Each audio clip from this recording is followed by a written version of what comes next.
Comment travailler avec un back-office sur mesure pour Symfony 7?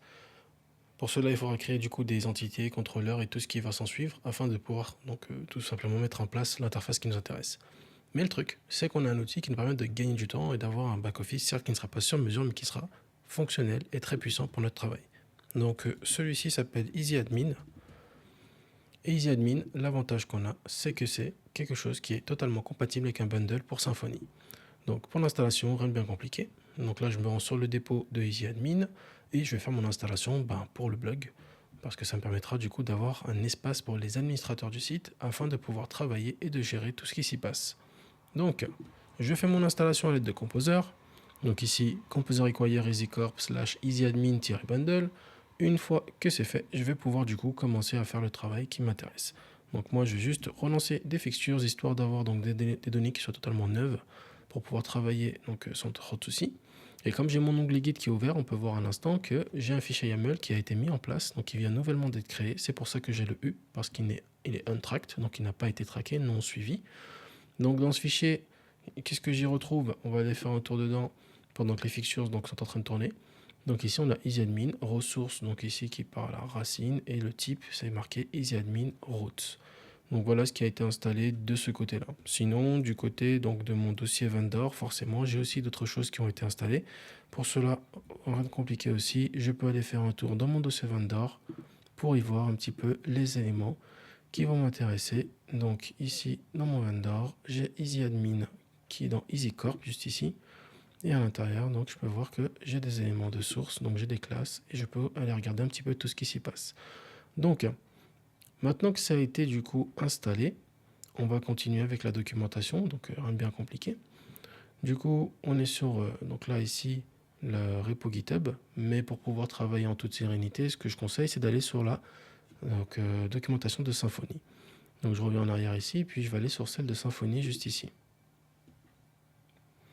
Sur la documentation de Symfony, donc j'ai ici une table de contenu qui m'explique un petit peu quelles sont les choses qui sont à voir avec EasyAdmin.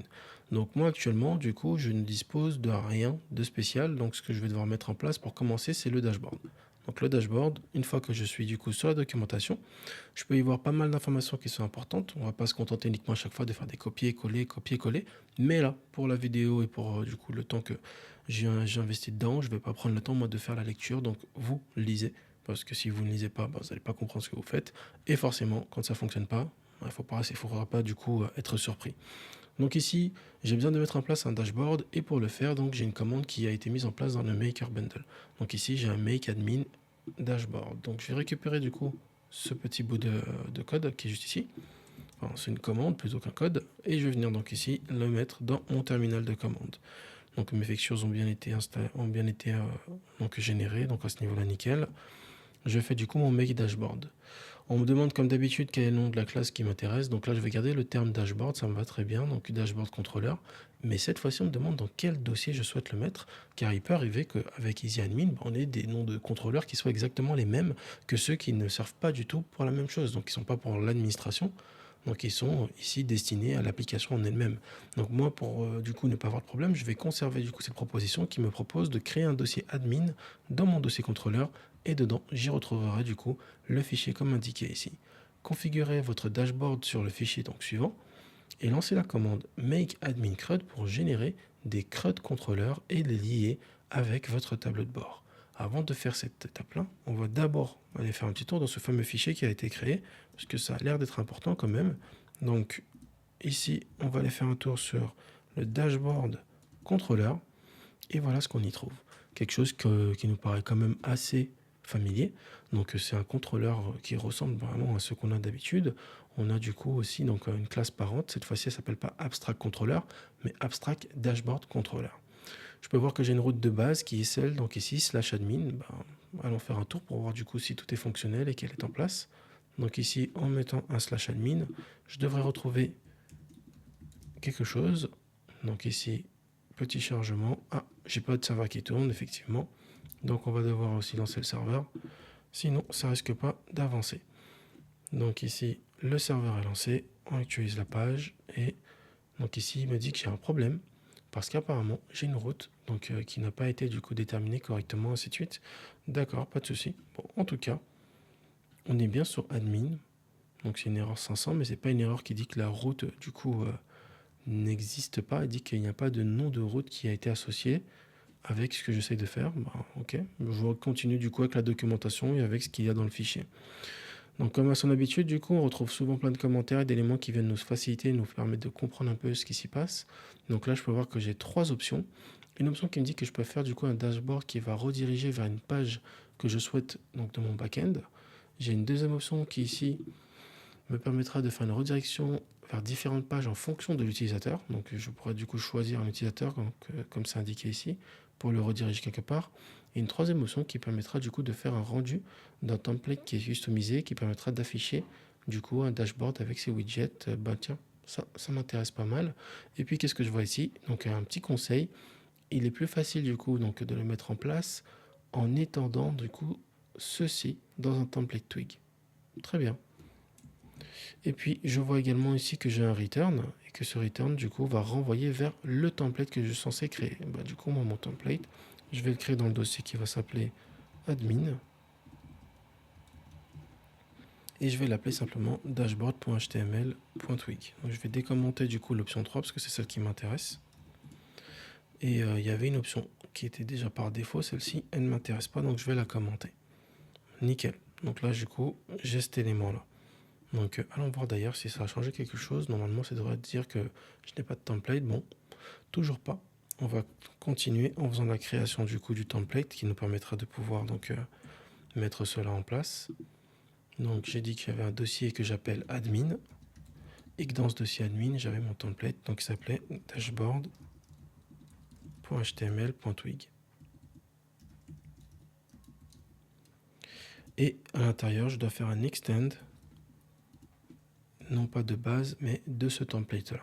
D'ailleurs, pourquoi ici il ressemble à ça ce template? Tout simplement ici j'ai un @easyadmin qui arrive à aller le chercher en fait dans le dossier vendor. Donc dans le dossier vendor, je ne suis pas allé plus loin que ça quand je l'ai ouvert. Ici dans template, j'ai page, donc je suis juste le chemin qui est écrit ici et j'ai bien content. Et en cliquant sur content, effectivement, j'ai bien à l'intérieur du coup du contenu Twig qui lui aussi donc contient des extends et ainsi de suite. En tout cas, je dispose des éléments qui donc sont conseillés dans l'option 3. Je peux effacer les autres commentaires s'ils ne m'intéressent pas. En tout cas, je dispose du coup du minimal juste ici. Allons faire un tour pour voir si cela a évolué à ce niveau-là. Donc, toujours pas. Donc ici, il me dit que j'ai toujours pas du coup d'éléments associés, etc. Donc, il ne peut pas le déterminer, que je dois nettoyer le cache de l'application, etc. Ok, bon. On va nettoyer le cache parce que ça n'a pas suffi du coup ce qu'on a mis en place. Je fais un Symfony Console cache clear. Donc ici, on va nettoyer le cache. Et une fois que c'est fait, on va retenter en actualisant la page. Oh, eh ben génial. Du coup, je me retrouve donc avec une interface cool. Je n'ai rien codé de précis, hein. J'ai juste mis un template en place avec un extend, mais tout ce qui est en place là, ce n'est pas de mon fait. Donc je peux voir ici qu'il y a un petit bonhomme. Apparemment, du coup, je suis en anonyme. Ok. Et puis là, je peux même choisir un mode dark ou un mode light ou un mode en automatique par rapport à l'information du navigateur de l'utilisateur. Donc il y a le nom road2sf qui est noté ici, très bien. Du coup, si je reviens là, je vois bien que c'est lui. Ok. Donc théoriquement, si j'écris ici par exemple blog, oui, c'est bon, j'ai bien blog qui va du coup être modifié. Très bien. Bon, je descends un petit peu, je vois marqué configure menu item. Ici, du coup, j'ai link to dashboard avec dashboard et ensuite ça, c'est du coup une icône qui est utilisée depuis la librairie qui s'appelle, je ne sais plus c'est quoi le nom, mais c'est une librairie qui est Fontawesome, voilà, qui est assez connue. J'ai un autre exemple de code ici qui me dit que je vais faire un link to CRUD. Ah bah tiens, ça tombe bien, tout à l'heure dans le terminal, on me parlait de CRUD. Donc ici, on me disait que je dois générer du coup des CRUD avec la commande suivante, make admin CRUD. Donc je vais suivre les étapes. Du coup, Symfony Console make admin CRUD, eh ben, j'ai toutes mes entités qui ont été affichées. L'administrateur, ici initialement, du coup, j'ai envie qu'il gère du coup les articles. Donc ici, on me pose la question, est-ce que je veux générer du coup mon CRUD controller dans le dossier, qui est prévu pour cet effet, donc dans tout ce qui est admin, moi ça me va. Ensuite, on me demande du coup le namespace, du coup on va garder le même namespace par défaut, hein, c'est l'endroit où se trouve le dossier. Très bien, du coup mon fichier a été généré. Et puis donc aussi on m'invite à aller voir la documentation pour en apprendre plus. Juste pour voir un petit peu donc qu'est-ce que ça a comme effet? Bah, je vais décommenter ce commentaire ici et je vais nommer les éléments avec ce qui m'intéresse. Donc moi, ça c'est les articles. Ici, on va laisser une liste et puis ma classe, elle s'appelle article. Et voilà, voyons si on a quelque chose qui se passe. J'actualise ma page et ben voilà, j'ai l'article qui est affiché. Donc si je clique dessus, par magie, regardez ce qui se passe. Donc là, j'ai retrouvé la liste de tous mes articles. Une fois de plus, je n'ai rien fait de spécial, si ce n'est simplement lire les éléments de la documentation. Donc ici, j'ai mes articles qui sont tous listés. Donc ID, title, image, keywords, description, ok. J'ai même des petits toggles ici pour les boulets, hein. C'est bien sympa. Donc là, je peux l'éditer. Ok, très bien, c'est cool. Donc ici, on peut éditer nos éléments. Created at, updated at, normalement, c'est géré tout seul. Du coup, ce serait bien de voir comment mettre uniquement les choses que l'on souhaite laisser libre à l'édition. Du coup, je peux cliquer sur sauvegarder et continuer la modification ou sauvegarder mes modifications. Si je reviens en arrière, je vois que j'ai une barre de recherche. Donc ici, si je tape par exemple le terme SSO, du coup, entrée, et là, il m'a trouvé l'article avec marqué SSO. Si je clique sur archiver, bah, du coup, il l'archive. Ok, très bien. Bah, du coup, il se passe bien quelque chose hein, dans la barre d'admin. Donc la toolbar ici, la debug bar, j'ai bien ici. Donc à chaque clic que j'ai fait sur le archivette ici, j'ai bien eu donc les requêtes HTTP qui se sont faites. Très bien. En plus, j'ai pu voir que c'est une requête patch, donc on n'est pas sur une requête en post ou autre. D'accord. Donc je peux rajouter un article ici. Ok, très bien. Donc le titre, le slug, on a vu que le slug c'était généré automatiquement, donc on peut le virer. Il faudra voir comment faire. J'ai l'image. Bon, l'image, comme on peut voir, c'est marqué uniquement une chaîne de caractères. Bref, ça a repris tous les types des propriétés que j'ai dans mon entité. Donc, et là, j'ai même un bouton qui me dit que je peux le créer et ensuite passer à une nouvelle page, un formulaire vide afin de continuer à en créer un nouveau.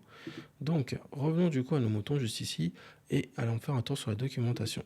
Donc, j'ai fait cette commande et en fait, si je continue du coup, là, je vois bien le fichier YAML qui a été créé.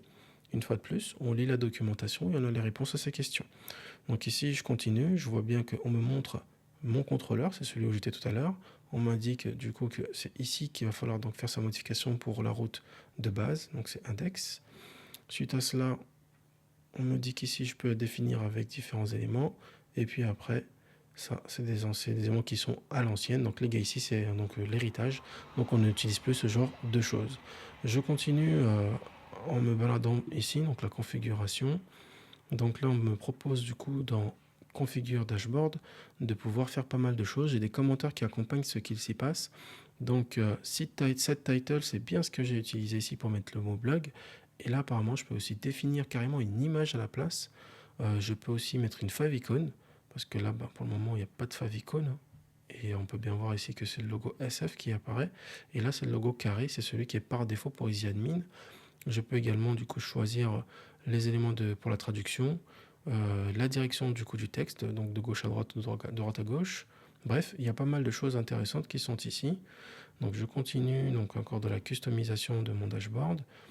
Donc pour customiser mon dashboard, je peux aussi rajouter des éléments comme ici chart. Donc chart, c'est tout simplement une librairie Chart.js qui permet de pouvoir donc créer des graphiques. Donc je peux faire ça aussi ici, intéressant. Ça c'est du coup le template que j'ai créé. Moi j'ai mis ce extend et là si je fais un bloc main, donc j'aurai la possibilité de rajouter des choses. Donc on peut faire le test, hein. On va prendre le bloc main ici. On va aller faire un tour au niveau du coup de notre template. Et dans le template, je vais simplement ici mettre le mot test. On va aller voir ça dans article. Donc je retourne au dashboard. Effectivement, j'ai bien test. Donc je vais pouvoir aussi customiser cette page d'accueil pour l'administrateur. Très bien. Donc à ce niveau-là, on a pas mal de choses. Ça a l'air intéressant. Et puis jusqu'à présent, une fois de plus, hein, je n'ai rien fait de spécial à part appliquer ce qu'il y a dans la documentation. Donc là, ici, on me parle du coup du détail de chacune des options. Et là, du coup, j'ai le main menu qui, lui, sera géré dans configure menu items. Donc, configure menu items, c'est du coup la page c'est la fonction où j'étais tout à l'heure, donc celle-ci, où j'ai pu rajouter donc les articles qui m'expliquent que je peux utiliser le link to dashboard, link to CRUD. Bah, peut-être qu'il y a d'autres links. Du coup, pour le savoir, c'est pas compliqué. Hein, je vais simplement reproduire la même ligne. Si je fais ça et que je fais le mot link, ok, très bien. Donc j'ai un link to CRUD, link to dashboard, link to exit impersonation, link to logout, to route et to URL. Donc là, c'est la liste de tous les links que j'ai. Et si je descends sur chacun d'entre eux avec la flèche de mon clavier, j'ai du coup une description donc complète de ce que fait chacune d'entre elles. Ok. Donc je vais pouvoir me balader et regarder un petit peu à quoi ça correspond. Très bien. Donc dans la documentation, du coup, on a aussi un exemple. Là, on nous montre qu'on peut même créer des sections apparemment. Donc ici, je peux faire une section. Je peux donc ici, en gros, avoir une séparation entre mes éléments. C'est intéressant. En gros, j'ai quand même pas mal d'éléments qui me permettent de customiser, même si au démarrage, ça ne me montre pas vraiment que je peux faire des choses. Donc là, on se rend compte qu'au final, on peut quand même aller vers un design qui va ressembler, ou un usage en tout cas qui va ressembler le plus possible à ce qu'on a besoin de mettre en place. Donc ici, une autre version encore, du coup, pour le menu du coup dans EasyAdmin avec le même détail. Cette fois-ci, on voit qu'on peut faire des set actions, donc rajouter des actions carrément donc sur nos éléments. Bah, tiens, je vais essayer celui-ci avec le set action new. Donc il y a une action new. Du coup, ici sur mon article, je vais rajouter le set action new. On va actualiser la page. Et si je viens sur article ici, ok, ça m'a changé en fait le lien. Je vais directement sur nouveau. Et ok, donc ici je vais pouvoir par exemple dupliquer ici mon article, mettre pourquoi pas une petite séparation avec ici le yield menu item. Yield, c'est une autre manière d'utiliser le $10. Je rentre pas dans les détails, mais voilà, on retient ça, c'est un élément qui sert à spécifier en fait qu'on fait appel à l'instanciation en elle-même.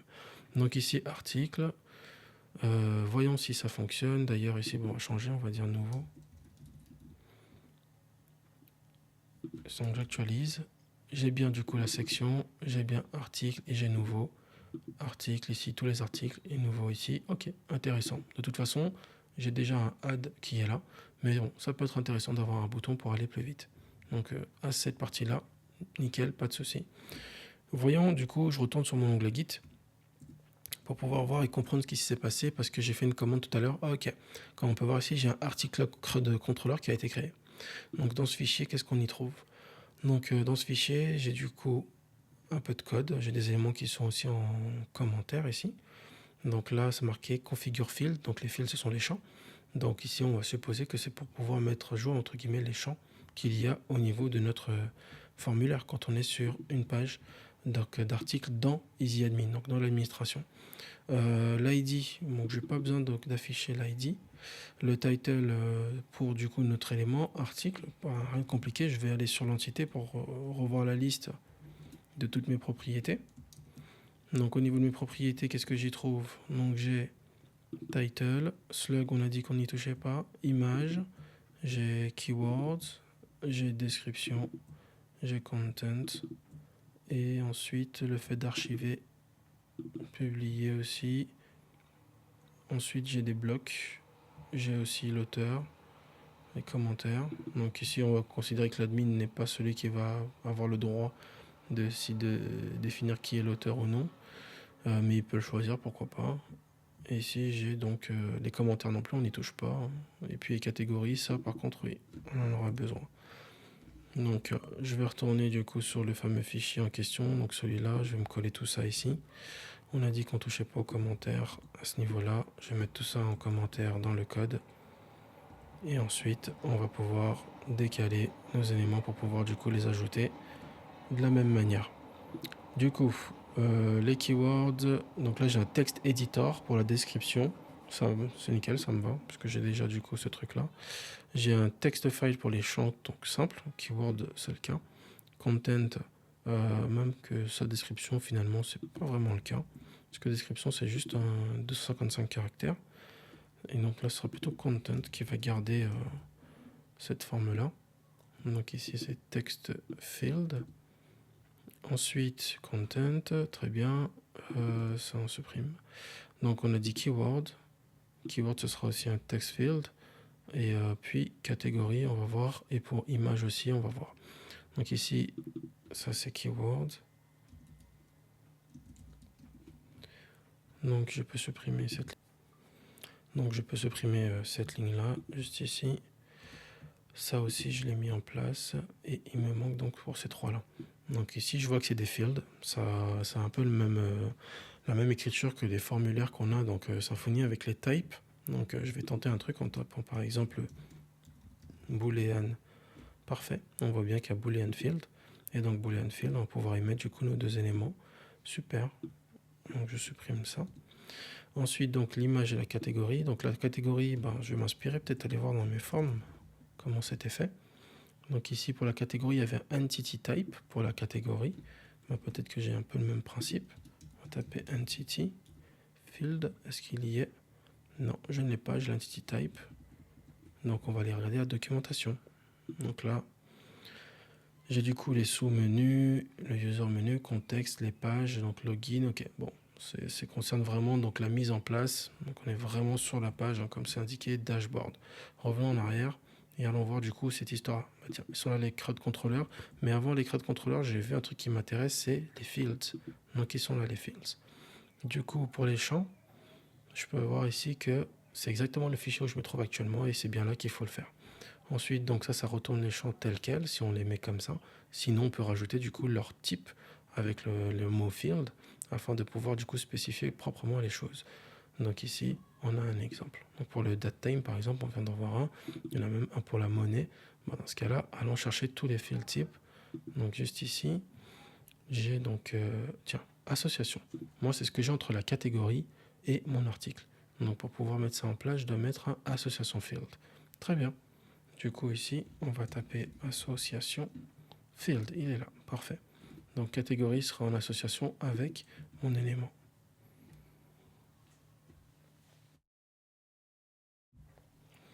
Suite à cela, du coup, je vérifie s'il n'y a pas autre chose à mettre parce que ça peut être intéressant de voir comment on va pouvoir du coup lier ces deux éléments.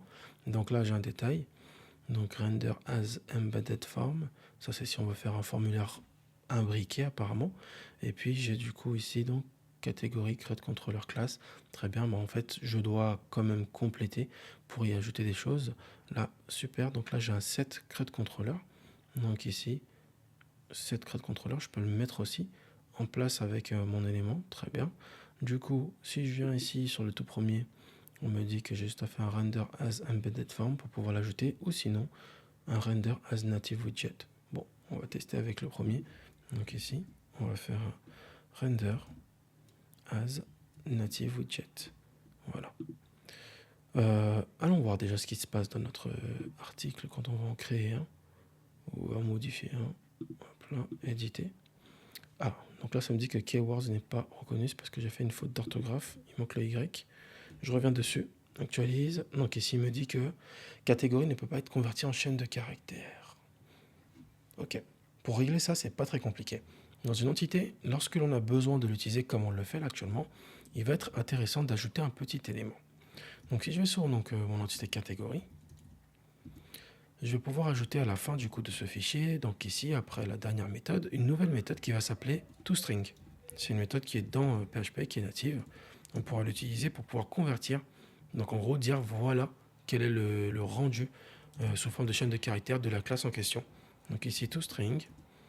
À l'intérieur, je vais faire du coup un retour uniquement du nom de mon entité. Si je n'ai rien comme un nom ou quoi que ce soit, vous pouvez construire vous-même les informations. Vous utilisez ce que vous voulez pour pouvoir construire ce qui vous intéresse. Donc moi j'ai juste un name, un ID, donc je me sers de ça.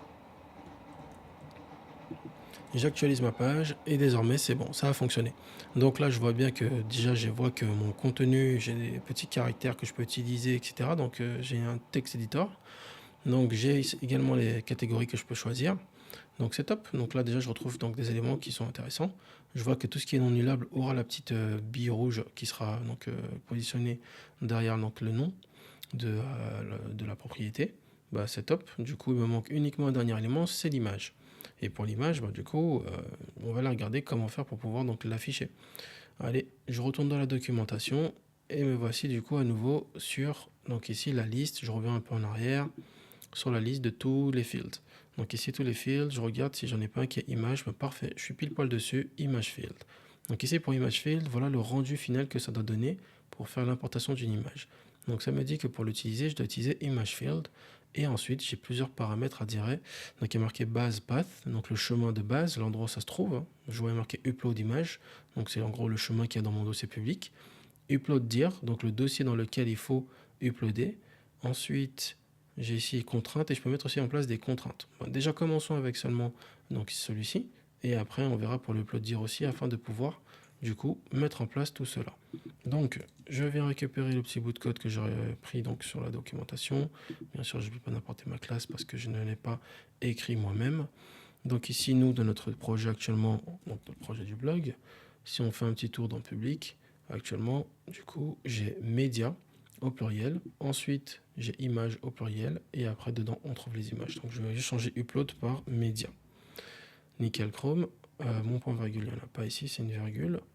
Ensuite, bah, c'est bon, j'ai tout ce qu'il faut. Donc là, c'est new image. Et donc ça, je peux le supprimer.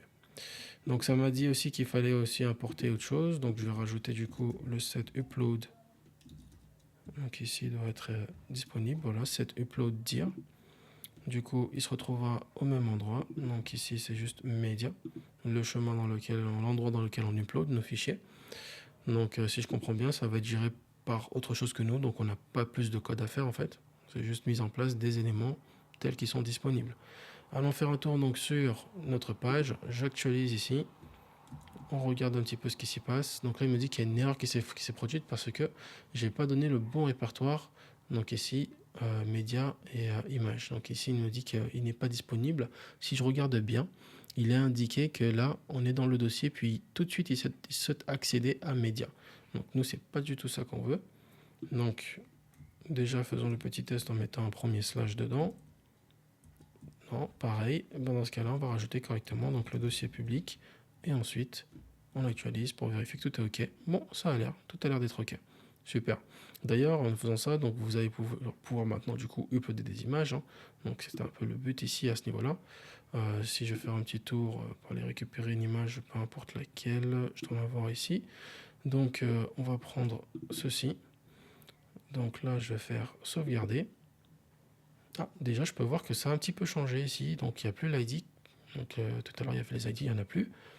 Donc ici, du coup, je vois que le contenu, il a été changé par ce petit lien. Si je clique, ok, j'ai mon contenu qui s'affiche comme ça. Donc j'ai mes éléments qui sont là. Ma catégorie a été ajoutée. Et puis là, je peux voir qu'aussi, il y a une sorte de fenêtre pour l'image. Mais l'image actuellement est cassée.